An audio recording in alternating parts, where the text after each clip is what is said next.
muito boa tarde. Em primeiro lugar, quero cumprimentar a primeira peticionária desta petição, que foi assinada e subscrita por 201 peticionários, salvo erro, e que muito agradecemos. Realmente é para isso, não é só a Assembleia, para nós, para a Assembleia, é muito importante receber realmente os vossos contributos, os vossos anseios, realmente as coisas que vos preocupam, porque muitas vezes as pessoas não se apercebem, as comissões não nos apercebemos de, muitas vezes, as falhas que há e o que é que uma lei pode realmente implicar na vida de muitas pessoas. Portanto, estamos aqui para ouvir os peticionários em audição, na Comissão da Educação, Ciência, Juventude e Desporto. Esta petição, número 294, por um ensino superior de qualidade. É este o seu título. Então, passo a explicar minimamente como é que funciona. Tem uma primeira ronda para ouvir os peticionários, que desde já também a cumprimento. Tem 10 minutos para expor realmente o que é o âmbito desta petição. Depois, os restantes partidos têm 3 minutos para fazer as questões que entenderem. Neste momento, na sala, está o deputado Bruno Aragão, em representação do Partido Socialista, e eu, que estou a comandar esta audição, mas que irei também falar pelo Partido Social Democrata. Não sei se está algum partido online, mas também poderá eventualmente ainda chegar mais alguém ou entrar mais alguém online ou presencial. Portanto, para já dou então a palavra à primeira subscritora desta petição. Tem então 10 minutos. Muito obrigada.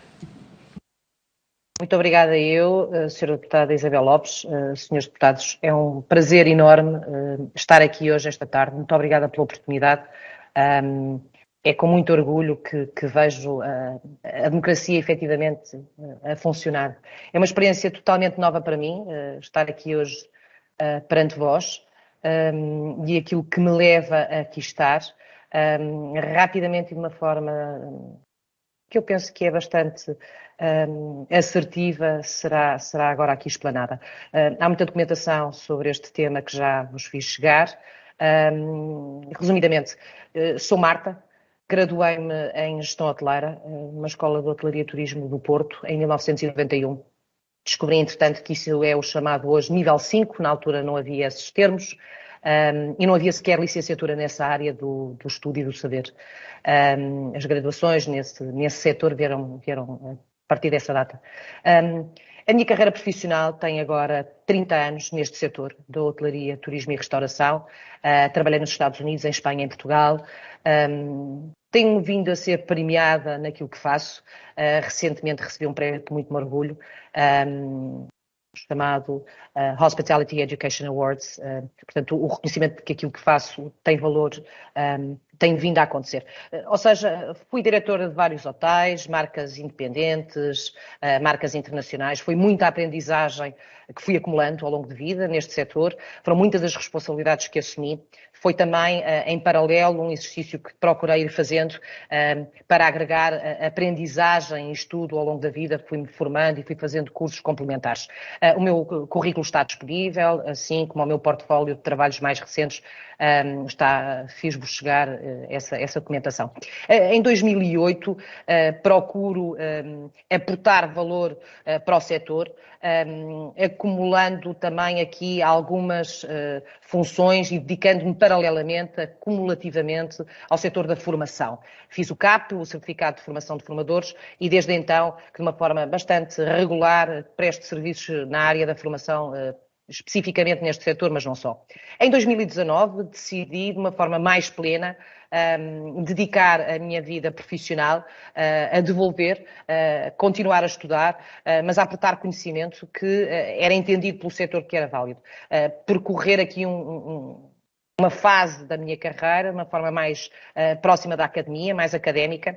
Recebi demonstração de interesse de várias instituições do ensino superior para colaborar como professora, mas para isso descobri que era necessário ter algo chamado título de especialista. Para tal tinha que reunir condições, ter um CV relevante e com mais de 10 anos de experiência profissional, ok, tinham e tenho, ok, era necessário elaborar um trabalho de natureza profissional, muito bem, faltava-me apenas concluir o meu grau académico, obter uma licenciatura, para poder efetivamente reunir os requisitos todos para fazer o requerimento para a obtenção do título de especialista. Portanto, o meu processo decorre então no dia em que eu resolvo me matricular na Instituição de Ensino Superior ISEC Lisboa para terminar a minha licenciatura, grau que nunca tinha tido, nunca tinha obtido, em gestão hoteleira. Há uma série de unidades curriculares que me são atribuídas, não é? Atendendo à experiência que tinha, aos estudos que já tinha. Faltam-me completar, então, 19 unidades curriculares, tudo isso a ser feito no ano letivo de 2021, com o objetivo, lá está, de ter o documento que me faltava para apresentar o requerimento para a obtenção do título de especialista. Nesse ano letivo que terminou em julho deste ano, avanço, portanto, não consigo terminar o calendário escolar, não é permitido, ou seja, há todo um calendário escolar que vocês conhecem, e, portanto, projeto todo aquilo que estou a fazer na área dos estudos e na área da obtenção do título de especialista, sabendo que em junho de 2021 estava detentora do documento que me faltava, ou seja, da licenciatura. Quando detenho, então, esse diploma, quando o tenho nas minhas mãos, o diploma com o grau de licenciada, a 6 de julho, sou confrontada com o facto de ter sido introduzida uma nova legislação, o Decreto-Lei 2721, que entra em vigor a 17 de abril e que introduz uma linha, a linha 2 do artigo 7º, que me faz descobrir que eu tinha tudo em processo para ter o título de especialista, mas que afinal não tinha nada. Ou seja, com esta alteração, agora só é considerado para efeitos da atribuição do título de especialista a experiência profissional que tenha sido obtida após a conclusão da licenciatura. Vejo assim que tudo o que eu fiz, aos olhos deste contexto, de nada serve e 30 anos de experiência profissional reconhecida é colocada no caixote do lixo. Há expectativas que foram aqui defraudadas e que atentam inclusivamente, juridicamente, com aquilo que são direitos e garantias dos cidadãos, como é o meu caso. A simples ausência de uma norma transitória é grave quando o teor está diretamente correlacionado com calendários académicos. Não me parece que se deva alterar uma lei deste teor e impacto durante o ano letivo.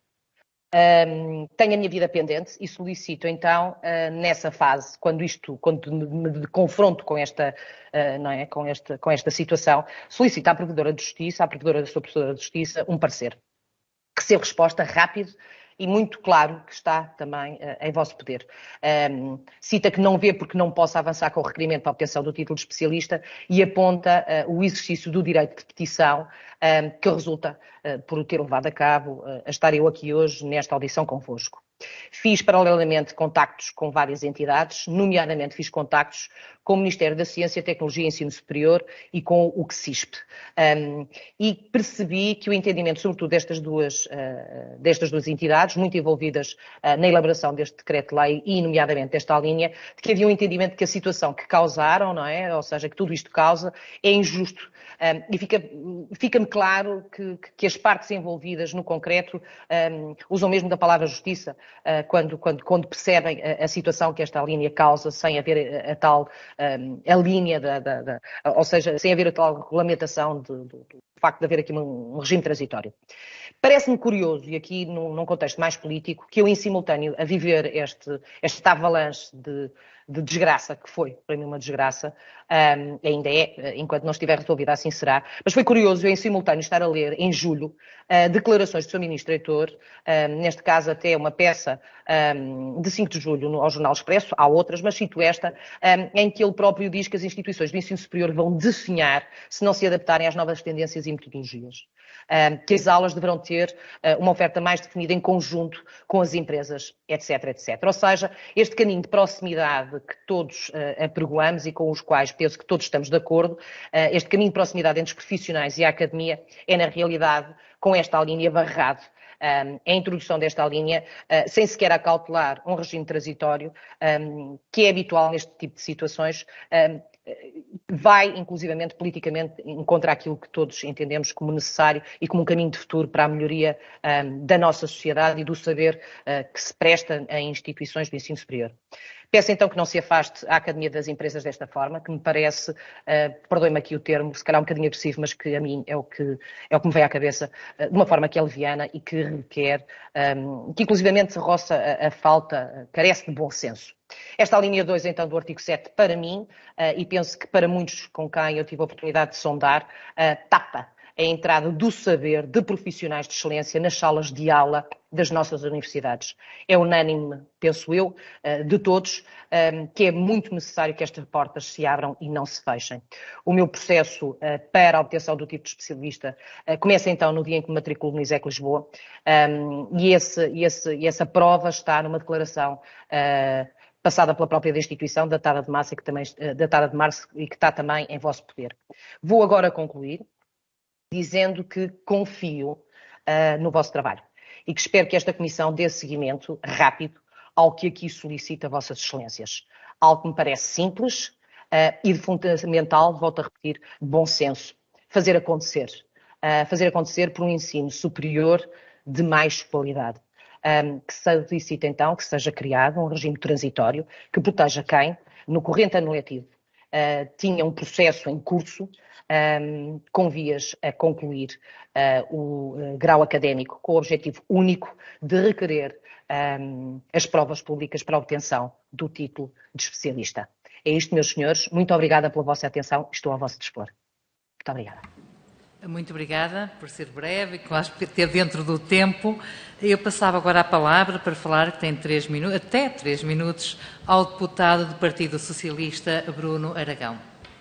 Muito obrigado, Sra. Deputada Coordenadora, Deputada Isabel Lopes, cumprimento as senhoras e os senhores deputados e cumprimento naturalmente a Marta Souto-Maior Leite Rodrigues. Muito obrigado pela forma elegante e urbana com que apresentou esta questão concreta e permita-me, por isso, questões também concretas para percebermos um pouco como tomar um conjunto de decisões a partir daqui. Nós sabemos que há aqui um equilíbrio difícil entre o caráter geral e abstrato que a lei tem e depois a especificidade que ela encontra na realidade, e o exemplo que a Marta Leite Rodrigues deu é um exemplo concreto, enfim, baseado no seu currículo, muito bem, e parabéns pelo prémio que referiu. E é às vezes esse equilíbrio que torna um pouco difícil o papel do legislador. E, portanto, a minha primeira questão, para depois, no fim, responder como entender, se achar por bem, é a alteração em concreto, independentemente do período transitório que vocês propõem, faz-vos sentido ou não? Isto é, a questão de, a partir do momento em que há a obtenção do grau, passar a estar definido um período para que as competências académicas e científicas adquiridas com esse grau sejam exercidas e a partir daí a experiência profissional balizada por essas competências passa a ser considerada. Por princípio, esta alteração faz-vos sentido ou não? Esta é a primeira questão, não tem a ver propriamente com a questão que vocês aqui trazem, mas ajuda-nos um pouco a perceber também como é que nós temos que preparar este tipo de dossiês para o futuro. A segunda questão é, o período transitório que vocês referem é um período transitório temporal ou profissional? Explico-me. Temporal, no sentido em que é para o período específico das pessoas que já estando envolvidas nestes processos passam a ficar protegidas, digamos assim, por uma alteração legislativa que elas não estavam, ou com que elas não estavam a contar, ou é profissional no sentido em que, apesar de tudo, há um conjunto de profissionais, mesmo não estando envolvidos neste momento, neste processo para a obtenção do título de especialista, podem ter essa presunção, porque trabalham eles próprios há muitos anos e, portanto, nunca iniciaram este processo porque não sentiram disso necessidade, mas podem entendê-lo e, portanto, queria também perceber qual era a vossa posição relativamente a isso. E, por fim, um último ponto, para não desrespeitar também o meu próprio tempo, é, sendo uma opção ou outra, portanto, sendo mais temporal ou mais profissional, se quisermos colocar assim, qual é a vossa proposta concreta dentro daquilo que vocês entendem que podem já materializar? Muito obrigado. Muito obrigada, Sr. Deputado. E agora vou falar na qualidade também de deputada do PSD. Realmente está muito bem exposto o problema. A questão aqui realmente por vocês levantada é que uma lei, uma alteração da lei penaliza um conjunto de cidadãos. Também não sabemos se estes peticionários subscreveram porque concordam, ou quantas pessoas realmente são afetadas. Penso que é uma incógnita, não é? Também não será difícil de quantificar. Realmente esta lei penaliza-os. Começaram a tirar um quadro superior com uma qualificação e quando realmente verificaram a lei pôs em causa essa licenciatura que inicialmente o que é que acontecia? A experiência profissional, portanto, estamos sempre a falar do artigo 7, não é? De uma lei que é muito recente, que inicialmente esse artigo 7, da lei, por exemplo, de 2009, bastava a experiência profissional e isso realmente aqui a primeira peticionária tem e muita, não é? 30 anos de experiência, não é para qualquer um, e realmente agora esta alteração a esse artigo 7 foi em 2021, portanto é de abril de 2021, muito recente, a decreto de lei número 27 de 2021, diz que realmente essa experiência profissional só vai contar depois de adquirido o grau, coisa que vocês já estavam num processo de terem esse grau. Portanto, a questão aqui a base é uma alteração da lei. Então, segundo os peticionários, a lei penaliza quem tem uma vasta experiência profissional, que deixa de contar e que põe por terra o que estavam realmente a fazer e, portanto, quando iniciaram estes estudos era uma coisa, no final ou durante é outra. O que propõem que seja promulgada um despacho complementar. E realmente aqui é que incidem as nossas dúvidas, já como falou também o Sr. Deputado do Partido Socialista, nós temos realmente as nossas dúvidas. Como é que se vai alterar? Vai-se alterar em que sentido? Realmente em termos temporais? Vai-se contar a experiência para trás da obtenção desse grau? Portanto, são essas as nossas dúvidas e é isso também que pergunto neste momento. Por fim, para terminar, a Comissão vai pedir ao Ministério da Ciência, Tecnologia e Ensino Superior e ao CSISP também que se pronunciem sobre este assunto. Como sabem, é um assunto também do âmbito tanto do Ministério como do CSISP. Estamos a falar de politécnicos, não é? Depois será elaborado um relatório nesta Comissão e que voltará a esta Comissão para ser discutido. Muito obrigada. Portanto, neste momento tem outra vez os seus 10 minutos para poder responder às nossas questões. Mas antes de lhe dar a palavra, gostaria de saber se está alguém, mais algum deputado? Não está. Portanto, pode usar a palavra. Muito obrigada. Muito obrigada pelas vossas perguntas. Efetivamente pertinente a questão se a linha 2 por inteiro deveria ser retirada.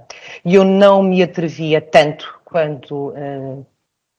quando coloquei esta petição e quando me dirigi a Vossas Excelências e à Assembleia da República com o pedido de introdução do regime transitório, porque sinceramente acredito que as instituições envolvidas na elaboração desta reforma do ensino superior, que é disso que decorre o Decreto-Lei 27/2021, ao introduzir esta linha, teria certamente uma agenda, teria certamente uma razão de ser. Alguém se terá dedicado e aquilo não aparece ali caído do céu. Com respeito a quem se dedicou a perceber, por razões que eu não entendo, que não estou dentro do contexto em si mesmo, sou só uma peça, a necessidade daquilo, não disputo a necessidade concreta de alistar a linha. Admito que seja uma linha que não presta. Admito. Mas admito que haja uma razão maior para ela lá estar. Daí eu ter solicitado só o regime transitório.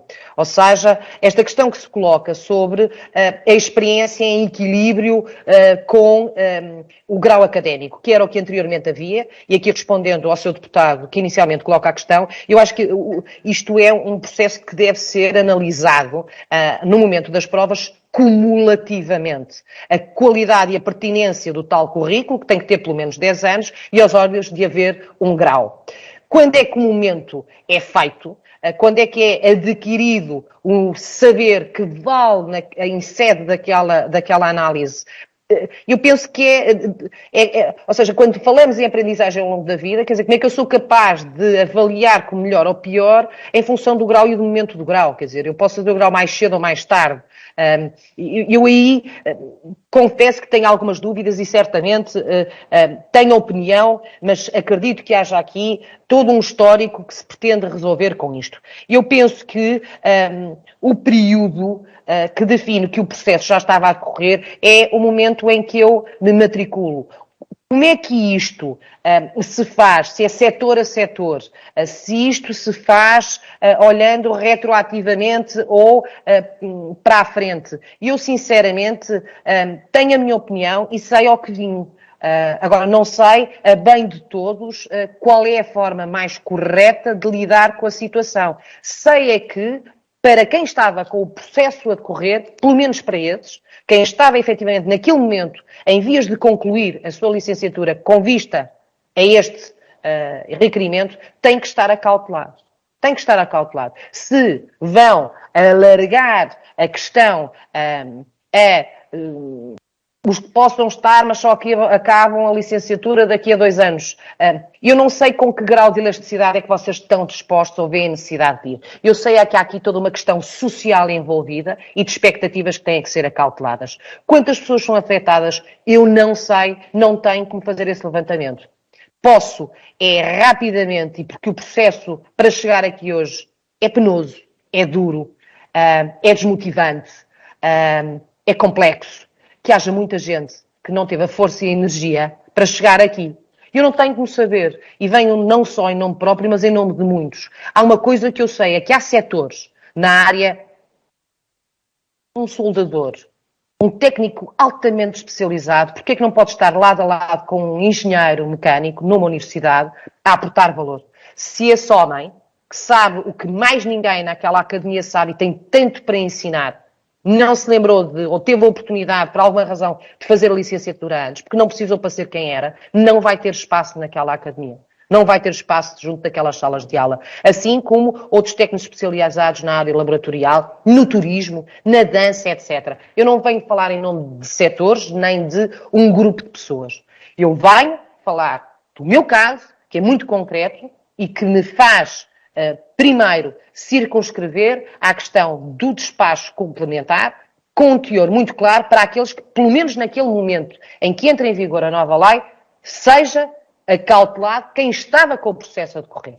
E que não seja visto hoje aos olhos de eu ver a minha vida totalmente rebentada, a minha vida futura, não é? À conta desta linha. E de eu chegar aos politécnicos e me recusarem o requerimento à vista de que, não, a partir do dia 17, minha cara, é o que é e o papel é este. Portanto, que haja pelo menos um despacho complementar simples, direto, não se complique, por favor, não se tente aqui ir encontrar enormes soluções para enormes problemas. Neste momento, pelo menos acautele-se quem estava com o processo a decorrer para que nos politécnicos, de uma forma ligeira, eu possa chegar com o meu...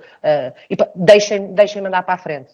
E outros que possam estar na mesma situação e não tiverem esta energia. Se é temporal para a frente, se é por setor, se é por experiência prévia ou que já estava, eu não sei.